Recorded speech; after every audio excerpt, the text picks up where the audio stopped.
Kerajaan Galuh dan Sunda merupakan dua kerajaan besar di datar Sunda pada sekitar abad ke-8 Masehi. Dua kerajaan ini merupakan keberlanjutan dari Kerajaan Tarumanagara.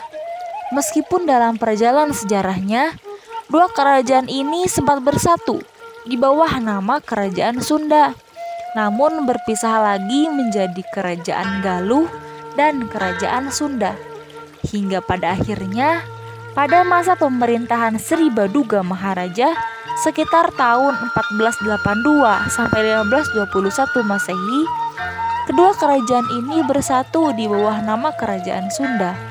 Kemudian, pusat pemerintahannya berpindah dari Galuh Pakuan yang berada di Ciamis ke Galuh Pakuan Pajajaran yang berada di Bogor hingga keruntuhannya pada 1579 Masehi. Assalamualaikum warahmatullahi wabarakatuh. Perkenalkan, nama saya Siska Mailani. Saya mahasiswa dari UIN Bandung, Sejarah Peradaban Islam, jurusan Sejarah Peradaban Islam, Fakultas Adaban Humaniora. Di sini saya sedang berada di lokasi situs bersejarah yang terletak di Kabupaten Ciamis. Nah, untuk lebih jelasnya, mari kita lihat lebih lanjut.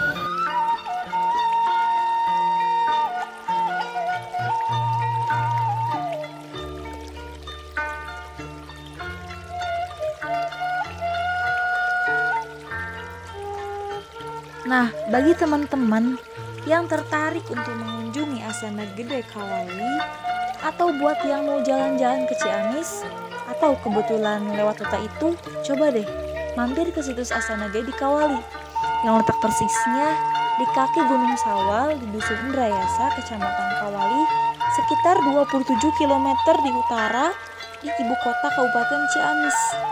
Dalam kompleks situs yang seluas 5 hektar ini terdapat berbagai peninggalan bersejarah berupa pundan berundak, menhir, prasasti, dan makam-makam kuno bercorak Islam.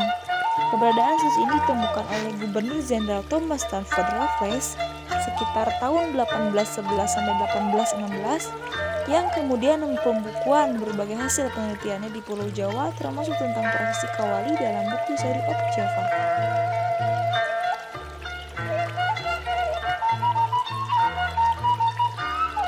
Nah, teman-teman, Asana Gede Kawali ini adalah situs peninggalan bersejarah dari Kerajaan Galuh di Ciamis, yang di dalamnya terdapat banyak sekali peninggalan proses-proses bersejarah sekitar abad ke-14 sebelum Masehi. Bisa kita lihat di sekeliling ini.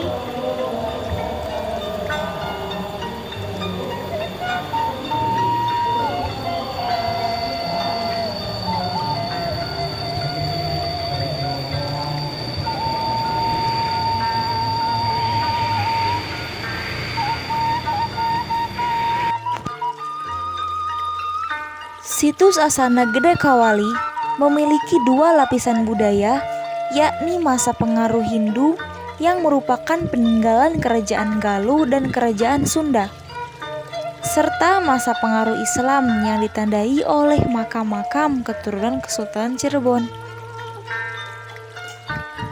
Penamaan Asana Gede berasal dari bahasa Sunda yang berarti kuburan besar. Kuburan besar yang dimaksud adalah tempat dimakamkannya tokoh-tokoh yang berperan penting dalam sejarah Tatar di Sunda.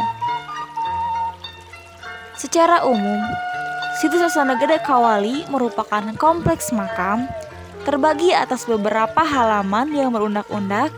Di teras paling atas terdapat makam tokoh penyebar agama Islam. Pada halaman di bawahnya terdapat tinggalan arkeologis berupa 6 prasasti dan batu palinggi. Prasasti-prasasti tersebut walaupun tidak mencantumkan angka tahun, namun berdasarkan bentuk huruf dan bahasannya, diperkirakan berasal dari abad ke-14 Masehi. Tokoh yang disebutkan di dalam prasasti adalah Niskalawastu Kencana, yakni salah seorang raja Sunda yang cukup terkenal. Situs Asana Gede Kawali berdasarkan hasil penelitian diperkirakan merupakan bagian dari Keraton Surawisesa yang berfungsi sebagai kabuyutan yang dalam naskah tapak Ratu Pakuan disebut Sunialaya pada saat Niskalawasu Kencana menjadi raja. Keraton Sulawesi Sesa yang tadinya berfungsi sebagai kabuyutan menjadi pusat pemerintahan.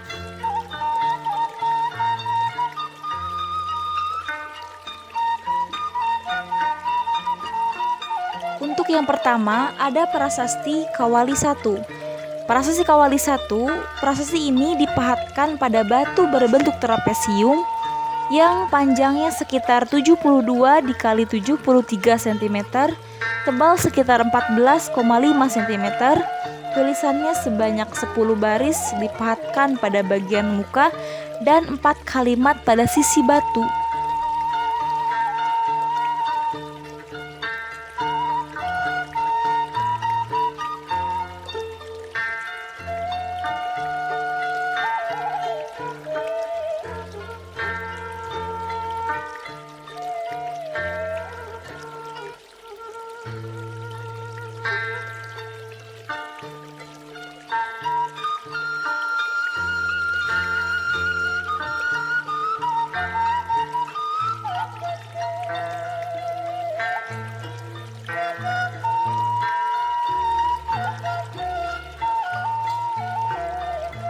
Selanjutnya ada Prasasti Kawali 2. Pada Prasasti Kawali 2 dengan dimensi batu sekitar 60 dikali 81 dikali 125 cm. Nah, pada bagian ini muka terdapat 7 baris patahan yang tidak teratur.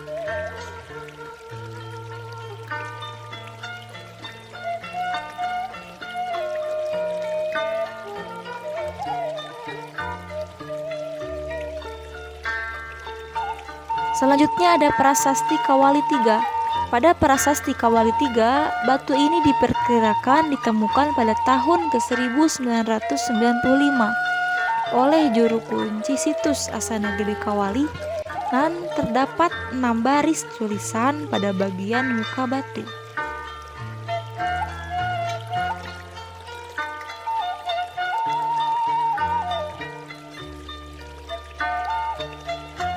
Pada prasasti keempat, prasasti ini juga disebut dengan batu tapak dengan dimensi atas 100 cm, bawah 80 cm, lebar sisi kiri mencapai 60 cm dan lebar sisi kanan 90 cm.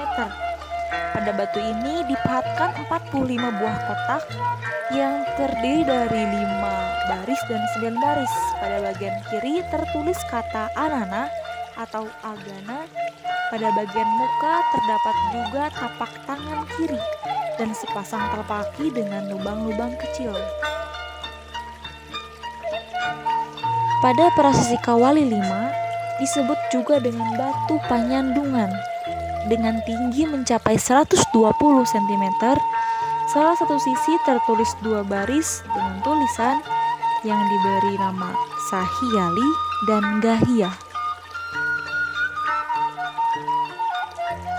Yang terakhir ada prasasti Kawali ke-6. Prasasti yang ke-6 bentuknya seperti lingga dan disebut juga dengan batu Panyandaan dengan tinggi sekitar 120 cm. Di sini juga terpahat tulisan yang sama dengan prasasti sebelumnya, yaitu prasasti 5 yang berisikan Sahyali dan Gahia. Di Asana Gede pula terdapat sumber mata air yang diberi nama Cikawali. Cikawali ini dipercaya sebagai petilasan pemandian Putri Raja Galuh Sunda yang bernama Dyah Pitaloka. Cikawali ini memiliki karomah diantaranya bisa melebur atau membersihkan badan dari aura negatif. Ucap menurut Ustadz Endang dari Dusun Pogor mengatakan Berdasarkan pengalaman spiritualnya, satu-satunya air di tempat keramat yang masih mengandung karomah di Kawali. Cikawali merupakan aset berharga yang dimiliki oleh Kabupaten Ciamis. Berdasarkan data komunitas, sejarah Tapak Karuhun yang pernah mengukur fitur Cikawali sekitar tahun 2013, diketahui lingkaran Cikawali adalah 15,7 meter dengan diameter 5 meter. Letakannya berada di koordinat S dan E di atas ketinggian 408 mdpl. Kini bentuk air asli mata air Cikawali sudah lenyap. Tahun 2018, pemerintahan daerah Ciamis melakukan penataan kolam Cikawali dengan memasang balai batu di tepi kolam untuk mencegah pendangkalan. Pemasangan balai batu walau tidak permanen membuat kolam berbentuk agak persegi panjang. Adanya perubahan-perubahan tersebut membuat Cikawali tidak terasa wingit seperti dahulu. Penataan itu telah mendapat restu dari Balai Pelestari Cagar Budaya Serang Banten selama tidak merubah bentuk aslinya. Namun dari bentuk yang sekarang, Cikawali tidak seperti Kuali lagi. Situs Astana Gede juga menyimpan sejarah berupa tokoh penyebar agama Islam yang bersemayam di situs tersebut adalah utusan Kesultanan Cirebon. Setelah berakhirnya era Kerajaan Galuh, tokoh tersebut bernama Pangeran Usman dan Raden Singocala. Dilihat dari kacamata sejarah, tinggalan budaya yang ada, Astana Gede Kawali merupakan kawasan campuran, yaitu berasal dari kawasan periodisasi prasejarah, klasik, dan periodisasi Islam.